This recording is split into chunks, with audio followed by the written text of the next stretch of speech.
to exploit, not that they really represent what wish to represent. The political system called democracy is basically a mechanism aimed at delivering power. And that delivering power is to be to the electorate, to the voters, so that they can form a government of the people, by the people, for the people. And once they are in power, bestowed by the democracy, it becomes a paradox. And the classic example is a province in India called Bihar. The voters in the state installed into office a government by making reasonable and responsible use of the franchise. Once the government was in office, it imposed a strict prohibition on the sale and consumption of alcohol. Same happened in USA. In nowhere, if you take the votes of the people, hold a referendum, would the people say there should be prohibition. They want freedom. But here, the imposition on the will of the people is there. On the ground, and the grounds are very, very high, lofty sounding. The grounds are that people are reasonable and respond enough to elect the representatives, and they are not reasonable or responsible enough to be allowed to access the intoxicant. Now imagine the same voter who elects a leader cannot decide for himself whether he should drink or not, cannot decide for himself whether he should eat beef or not, whether he should belong to X religion or not, whether he should shout slogan in the favor of one state or not. No. His right to vote, elect a government is absolute. But his right to decide for himself what to wear, what to eat, where to go, how to go, is absolutely at the whims and the fancies of the people who have been elected. Now, as it happened, whenever and wherever prohibition is imposed, be it USA or Stalin's Soviet Russia or in Bihar now, and I'm taking prohibition just as a test case, as a case to elaborate the paradox. This prohibition led to the consequences more harmful than those the ban was meant to prevent. Because illicit liquor, poisonous, consumption of which could be fatal, increased the danger and the damages to the community. The huge deaths, illegal liquor consumption deaths, was caused by the people consuming unsafe, illicit liquor in the absence of a legitimate alternative. As a matter of fact, I would liken these deaths to those which could have been caused by the terrorists making bombs and blowing themselves up by accident. Not only the makers of the illicit liquor determined are deemed to be criminals, which they are, but the victims are also criminalized as is anyone else. In fact, the victim should be, or the criminal should be, the government which passed such a stupid law. However, the same person is decriminalized by going into a neighboring state where there is no prohibition and can have a alcoholic drink within the limits of the law. Now, ironically, when prohibition was first introduced in USA or in India under the colonial rule, which criminalized local alcohol such as Mahua, which was a traditional cottage industry, in order to compel people to buy British regulated, revenue generated products like whiskey and gin. That was the purpose. In American prohibition, there was no purpose.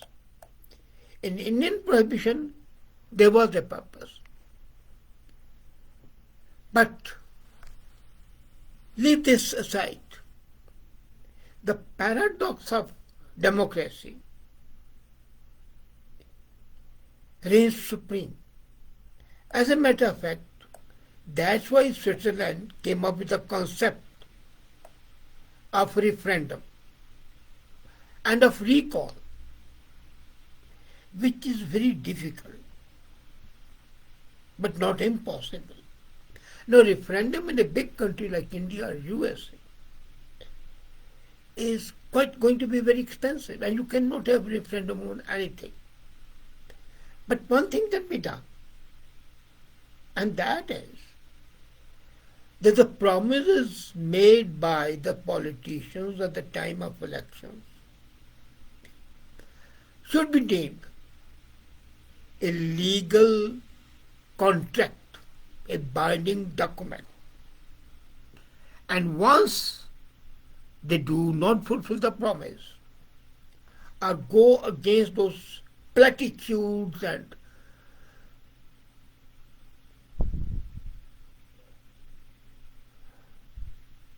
assurances that they have given to the people, it should be deemed to be a breach of promise and the damages should be paid.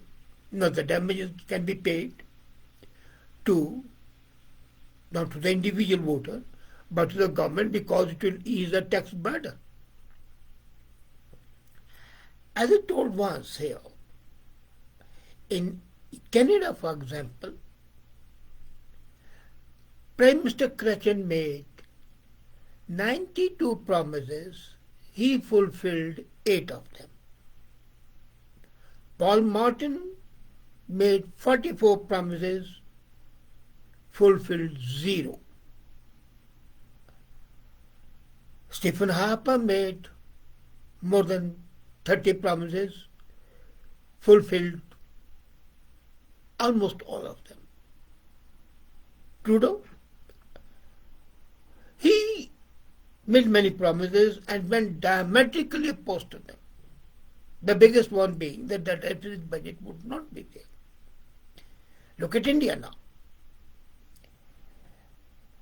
The promises made by the various governments, right from the time of Jawaharlal Nehru, have remained just promises made in the air. Modi has fulfilled 4 promises, major, which are a good thing, because they did not make many more promises.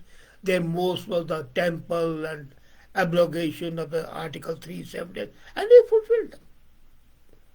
Now the point arises, if we make these promises made justiciable in a court of law, it's going to be very tough, because that will increase the number of PILs. So what we should do is appoint ombudsman as a part of the election commission. And that ombudsman's office in the election commission should be the paramount authority having the powers of the Supreme Court judge, so that the appeal cannot go to Supreme Court then. He should be appointed the same way as the Supreme Court judge is there. He should be given the same facility as the Supreme Court judge. He should be both investigating and deciding authority. And there is nothing much to investigate. Acts as a prom called up. Well, you made these promises. Have you fulfilled them? Now here there is a caveat. The election commission can come up with a binding that whatever promise they make should be time bound. Say X makes a promise that if we come to power, we'll pay the women 1,000 rupees per month as happened in Punjab. They have not been able to do it because they don't have the money to do it. But they made the promise to get the vote, which they got. So they should have been compelled to mention how long would it take for them to implement it. Let's say they take, say, 6 months. The day 6 months have passed, the ombudsman should call the leader of the party and say, look here, you made a promise that you will pay everybody, every woman, $1,000. The time is over. No, the promise is time barred. That should also be there. Because otherwise they can go to the assembly and pass a resolution, we do it. So the moment it's time barred, that promise has not been fulfilled. Now the quantum of the penalty should be on the party. Let's say the population of women in Punjab is 100 and they have been promised 1,000 rupees per month. The party should be fined immediately. Population multiplied by 1,000 multiplied by 12. At least 1 year. Make it obligatory. Similarly, any promise which is not time bound should be considered an act of cheating and case should be registered against them for cheating under section 420 of IPC CRPC. The moment you start doing it and you do it in one case, the political life would be cleansed and the politicians would be hesitant about making promises which they cannot fulfill or which they know they don't want to fulfill. In my life, I have seen, the politicians come and go. One Prime Minister of India, he made a promise to the people, I won't name the person, and he didn't fulfill it. I was sitting with him, I said, look here, sir, you made a promise. He says, well, promises are made to be broken. You see, this criminal mentality to cheat has to be curbed if this paradox of the democracy has to be removed. Unfortunately, we don't do that. And this laxity, in fact, is the breeding ground of political corruption, cheating of the people, and props up those politicians who are in fact criminals.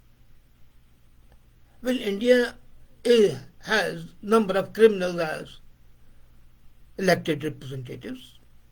More than 40% of the legislators are confirmed criminals.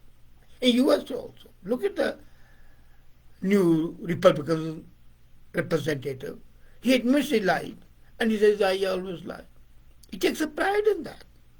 And so do the Indian politicians. Secondly, it should be constitutionally banned to give them any pension. Salary, yes. But all the perks should be withdrawn. Absolutely. Anywhere. If you want democracy, then you want those people to come in power who are selfless. And that's why Plato said that the king should be without a family. You elect a king, he should have no family, no liabilities, no assets. That is a sort of a republic Plato envisaged, and that's a sort of a democracy we need. Otherwise, we would only say that this form of government is absolutely no-no. And the paradox is enough to make me ask, what the hell? Or shall I say, what the hell? Think about it. Thank you.